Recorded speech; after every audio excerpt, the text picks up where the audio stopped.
এটি চুটি গল্প সৰু চৰাইৰ ডাঙৰ সাহস। এখন সেউজীয়া বননিত এডাল ডাঙৰ আম গছ আছিল। সেই গছডালৰ ডালিত এটা অকণমানি চৰাই পোৱালি তাৰ মাকৰ লগত থাকে। পোৱালিটোৱে সদায় মাকক সোধে, মা, মই কেতিয়া উৰিব পাৰিম? মাকে হাঁহি মাৰি কয়, ধৈৰ্য ধৰা বেটা, সময় আহিলে তুমি উৰিব পাৰিবা। এদিন বৰ জোৰেৰে এজাক বতাহ আহিল।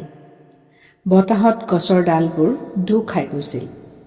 চৰাই পোৱালিটোৱে ডালটোত ধৰি ভয়তে ক'লে, মা, মই তললৈ পৰি যাম নেকি? মাকে মৰমেৰে ক'লে, তুমি চেষ্টা নকৰিলে কেনেকৈ শিকিবা? তুমি উৰিবলৈ চেষ্টা কৰা। পোৱালিটোৱে সাৱধানে পাখি মেলিলে। এবাৰ দুবাৰ পাখি কঁপি উঠিল। হঠাৎ চৰাই পোৱালিটোৱে অলপ তললৈ নামি গ'ল। সি অলপ ভয় খালে, কিন্তু মাকৰ কথা মনত পেলালে।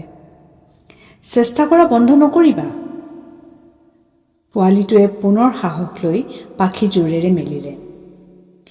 এইবাৰ সি সঁচাকৈ আকাশত উৰি গ'ল।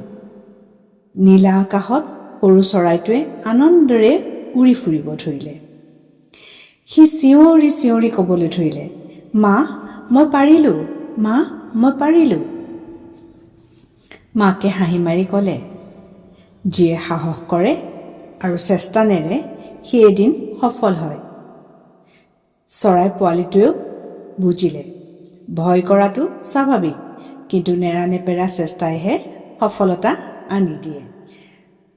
সাধুটোৰ পৰা আমি ইয়াকে শিকিলোঁ যে ধৈৰ্য আৰু সাহস থাকিলে সফলতা নিশ্চিত। ধন্যবাদ।